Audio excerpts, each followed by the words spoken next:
5 years. That's all I'm giving you in this video. Not 50 years of patience and discipline preached by people who already have money. 5 years. And I'm going to tell you exactly how brutal it actually is. Because here's what nobody tells you: building wealth isn't about a stock tip, a side hustle, or some app that rounds up your coffee purchases. It's about becoming a different person than the one watching this video right now. You're probably checking your bank account less than you used to. Am I wrong? You probably have a number in your head, that if I just made this much more number, and you've had it for years. It hasn't moved. You've moved jobs, maybe cities, maybe relationships. That number stayed exactly where it was. That's not a coincidence. That's math working against you while you wait for motivation to show up. So let's stop waiting. Let's start with the lie. The one everyone tells you without even meaning to lie. Live below your means. Sounds smart. Sounds responsible. It's also the reason most people stay broke for 30 years instead of 5. Because living below your means only works when your means are already substantial. If you're making $40,000 a year and living on 32, you're not building wealth. You're just delaying poverty by a few months. The brutal version, the one nobody puts on a motivational poster, is this: in 5 years, you don't save your way to wealth. You earn your way there. Saving is defense. Wealth is built on offense. Think about the people you know who actually changed their financial situation. Not the ones who got comfortable. The ones who actually moved brackets, moved zip codes, moved their whole life into a different category. I bet money, your money, since apparently we're talking about that, none of them did it by clipping coupons. They did it by becoming worth more. Brutally, mathematically worth more. Here's the part that stings. You're not underpaid because the economy's rigged against you specifically. You're underpaid, in most cases, because you've made yourself replaceable. Easy to swap out. Easy to forget. And companies, like people, like markets, don't pay extra for things they can replace without consequence. So the first year of this 5-year window isn't about budgets. It's about making yourself expensive to lose. That means skills that compound, not hours that compound. There's a difference between working more and working in a way that makes next year's version of you worth twice this year's version. Most people confuse exhaustion with progress. They're not the same thing. You can be exhausted and broke for a decade. I've watched it happen to people smarter than me. The 5-year wealth builder asks a different question every single morning. What did I do today that makes me harder to replace? Not what did I save today. Save comes later. Save is what you do once you've already won the bigger fight. Now let's talk about the number everyone's afraid to say out loud: how much you actually need to make. Forget the financial influencers telling you that $1 million isn't what it used to be. True, but useless to you right now. What you need is a number specific to your life, your city, your responsibilities. And most people never calculate it. They just feel vaguely behind, forever, without knowing the actual distance between where they are and where they need to be. Here's the brutal exercise. Take your current income. Multiply it by 3.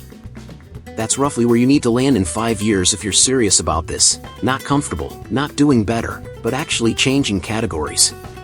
3 times your current income in 60 months. Sounds impossible? It's not. It's just unfamiliar. Those are different things, and we confuse them constantly. What makes it possible is something almost nobody talks about. Income has ceilings, but only in the job you're currently in. The ceiling isn't real, it's contractual. It's the agreement you made with a company that says this is what your time is worth here. The moment you stop selling time and start selling outcomes, the ceiling disappears. Not gradually. Immediately. This is where most people flinch. Because selling outcomes means risk. It means a sale could fall through, a client could ghost you, a business could go quiet for a month. Trading time for money feels safer because the pain is predictable. Small, steady, manageable pain, 40 hours, every week, for the rest of your life. But predictable pain is still pain. We just got used to calling it stability. The 5-year version of you doesn't optimize for predictable pain. It optimizes for an asymmetry, situations where what you could lose is small, and what you could gain has no real ceiling. That's not gambling. That's the actual definition of leverage, and almost nobody uses that word correctly anymore. You don't need 10 of these bets. You need 1 or 2, executed with everything you've got, while everyone around you is still asking permission to try. Let's talk about debt. Not the way your parents talked about it. The way it actually works. You were taught that debt is bad. Full stop. Avoid it, fear it, pay it off as fast as humanly possible. And for a huge chunk of debt, credit cards, financed lifestyles, anything that funds a feeling instead of an asset, that's correct. That kind of debt is a leash. It keeps you tired, keeps you working for yesterday's version of fun. But there's another kind of debt. The kind that funds a future income, not a past purchase. A loan that buys equipment for a business. Capital that buys you time to build something instead of trading hours for survival. That debt isn't a leash. Used correctly, it's a lever. The brutal truth is that most people never separate these two categories in their head. Debt is just debt, one scary word, one emotion, one instinct to avoid it entirely. So they avoid all of it, including the kind that could have changed their trajectory. Here's a question worth sitting with. If a stranger offered you $10,000 today, on the condition that it would turn into $30,000 in 2 years, guaranteed, would you take it? Almost everyone says yes immediately. That's leverage, framed honestly. The problem is never the math. The problem is that debt feels like exposure, like vulnerability, and most of us spend our whole lives being taught that financial vulnerability is shameful. So we avoid the exposure instead of evaluating it. 5-year wealth isn't built by people who avoid every risk. It's built by people who got specific about which risks were actually risky, and which ones just felt that way because nobody ever explained the difference. This isn't permission to go into debt recklessly. It's permission to stop being afraid of a tool just because you were never taught how to hold it. The same hammer that builds a house can break a window. Nobody blames the hammer. Now, the part people skip because it's uncomfortable, the people around you. Nobody wants to hear this, so I'll say it the way it actually is.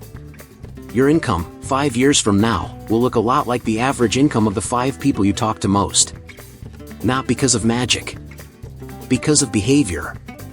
You absorb spending habits, risk tolerance, ambition, even boredom, from the people closest to you. Quietly. Without noticing.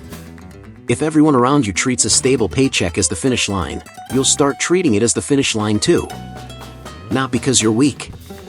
Because humans calibrate to their environment. It's not a character flaw. It's just how we're built. This is where the 5-year plan gets lonely for a while. Because changing your trajectory sometimes means changing conversations. Some people in your life will support the climb. Some people, and this is the part nobody likes admitting, will quietly need you to stay where you are. Not out of malice. Out of comfort. Your staying the same keeps their own choices from feeling like missed ones. You don't need to cut anyone off dramatically. That's not what this is. But you do need to notice who gets uncomfortable when you talk about growing, and who gets curious. Curious people ask questions. Uncomfortable people change the subject. Pay attention to which one shows up around you most.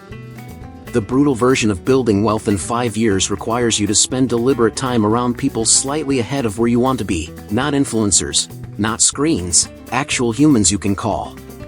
People who've already paid the tuition of failure that you're about to pay. Borrowing their experience is the cheapest education available, and almost nobody takes advantage of it because it requires something harder than money. It requires asking. Most people would rather lose thousands of dollars repeating a mistake than feel 5 minutes of awkwardness asking someone who already made it. That trade is backwards. And it's costing you more than you think. Let's talk about time, because everyone treats it like a renewable resource. It isn't. You have exactly one version of yourself at every age. The 24-year-old you, the 28-year-old you, they only exist once. And whatever they spend their hours on becomes the floor that the next version stands on. Not the ceiling. The floor. This is the part that should actually scare you a little. Not in a dramatic way. In a quiet, 2 in the morning kind of way. Most people spend their 20s accumulating comfort instead of capacity.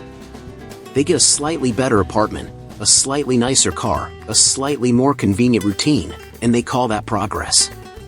It feels like progress. It has the texture of progress. But comfort doesn't compound. Capacity does. Capacity is the skill you built that nobody can take from you. The relationship you invested in that opens a door 3 years from now. The reputation you earned by doing the unglamorous work when nobody was watching.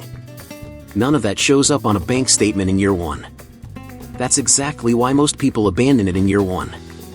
5 years is long enough to build real capacity, and sure enough that you can't afford to waste a single one of them pretending comfort is the same thing. Here's the brutal arithmetic nobody says out loud. If you're not noticeably different, skills, network, leverage, by month 18, you're not on a 5-year plan. You're on a slower version of the same life you already have, just with better lighting on social media. That's not failure. That's just information. And information is something you can act on, the moment you stop avoiding it. The version of you in 5 years is being built right now, in the boring hours. Not the hour you post about. The hour before that, the one nobody sees, where you either did the work or found a reason not to. That hour is the entire game. If you've made it this far with me, do me one favor, hit subscribe and come back tomorrow. We talk about this stuff every day here, no fluff, no recycled advice, just the version of these conversations that actually changes something. Now let me ask you something, and be honest with yourself, not with me. When was the last time you looked at your bank account and felt proud instead of anxious? Not relieved that the rent cleared. Proud. If you have to think hard about that answer, that's not a financial problem. That's the actual thing we've been talking about this whole video. Okay. Back to it. Because there's one more piece of this, and it's the one most people get exactly backwards, the order of operations. Everyone wants to invest first. Stocks, crypto, real estate, the exciting stuff, the stuff that makes for a good conversation at dinner. But investing is what you do with money you've already proven you can generate and keep. It's the last step, not the first one. People skip 3 steps to get to the fun part, and then wonder why the fun part doesn't work. The actual order is brutal in its simplicity. First, become worth more, the skills, the leverage, the reputation we already talked about. Second, keep more of what you make, which has nothing to do with frugality and everything to do with structure, how you're taxed, how you're paid, what's in your name versus a business's name.